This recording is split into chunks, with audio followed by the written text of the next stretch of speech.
Hello viewers, today is July 24, 2024. I'm here to discuss about the US presidential elections in 2024. Today I'm going to discuss about the Republican Party, their opportunities, their challenges, and the campaign strategy moving forward. So let's go straight ahead to the opportunities that they have in this election. In terms of opportunities and the issues that are going to favor them, the first one I believe is going to be the immigration issue. This issue has been in the forefront of voters' minds for a long, long time, in the last 24 months, 36 months or so. So this is one issue where the Republicans tend to do well historically, and especially Donald Trump. If you remember that in 2016, Donald Trump ran on an anti-immigration platform. Not only that, he said that when he's elected, he's going to build a wall, and he's even going to let Mexico pay for it. None of that actually happened. In fact, he was looking for Congress to fund for some of the walls that he tried to build. But still, he still knows how to actually use this issue and frame a narrative around it and to garner votes based on that particular issue. And just a historical note on this immigration issue, illegal immigration issue. It must be noted this is not just new to this country. We are facing this issue from the late 70s onwards. And in fact, Ronald Reagan was the first president who actually gave amnesty to illegal immigrants. That happened in his second term from 1984 to 1988. So that is a different argument and different discussion that I will come to that on a different episode later on. But I just want to give an historical context to this issue. Then let me go on to the next issue that tends to favor Republicans, that will favor Republicans. In fact, I believe that this issue will be a bigger issue in this election, and that is going to favor the Republicans. So that issue is basically inflation. Inflation is something that pretty much everybody understands because they go to the grocery store, they see higher prices. They go to a movie theater, they see higher prices. They go to the mall and to buy some clothing or something, they see higher prices, and they try to fill in gas for their car. They get basically they get to see the higher prices, right? So this is an issue that is definitely going to favor Republicans this way because people are finding it difficult to make ends meet in the sense of they could not save enough because they're spending most of their paycheck for groceries, food, and whatnot. This is not true for the very rich, but definitely middle class and lower middle class definitely are feeling the pinch of the higher inflation. So this is an issue where Donald Trump can really create a narrative and basically say that the Biden administration has not taken care of inflation, and this might get them some votes in the suburban areas, and also they can try to convert some of those Republicans that went away from the Republican Party in 2016 and 2020.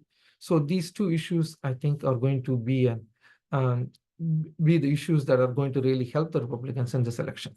Now, let me go to the challenges part. From a challenges perspective, Donald Trump has a tendency to not follow a script.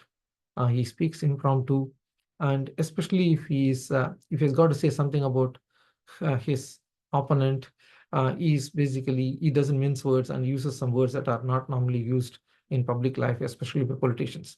I'll give you an example. In the 2016 primary, GOP primary, the Republican Party primary, he was running against multiple people, and one of them is Carly Fiorina. And Carly Fiorina was a very successful CEO. She was ex-CEO of HP. But during that campaign, Trump gave an interview in which he said, "Who will vote for Carly Fiorina? Look at her face. Can anyone vote for that face to be the president of the United States?" or something like that. So you get the idea, right? No politician ever will speak like this in public life, but Trump didn't care about it. So he does this not just with Carly Fiorina, he did it with Hillary Clinton as well. And so he has a tendency to call people by names, and he will not restrain himself. So that is going to be a challenge for their campaign. The other challenge that I see is their VP pick, J.D. Vance. I know I was a person here who said that it is a do no harm pick. I still stand by that.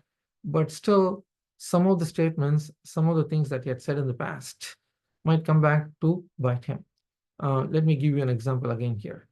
When he was discussing about the issue of abortion, he said that abortion should be legal only in the case of a situation where the life of the mother is at stake.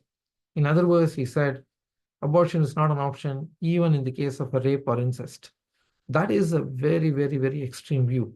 Even some of the hardcore Republicans who are in the Congress or in the Senate, they have not taken that stance.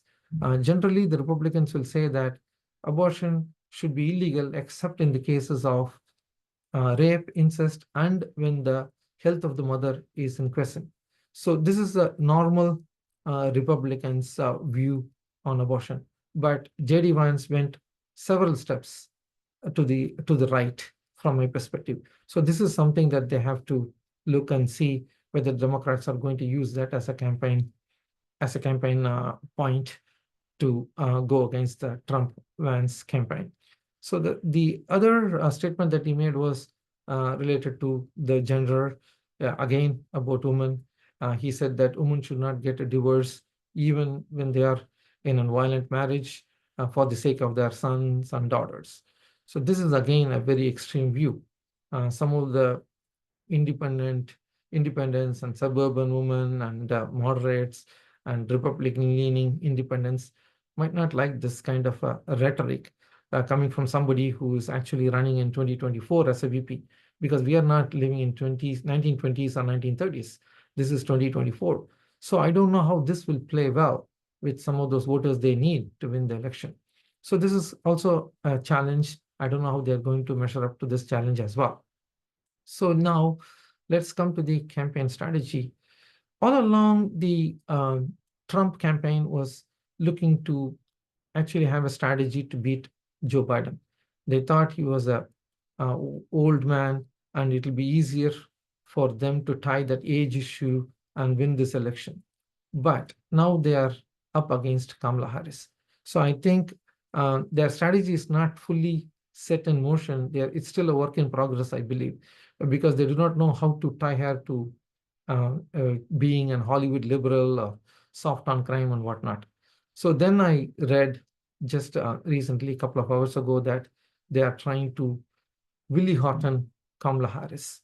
So let me just explain what that means.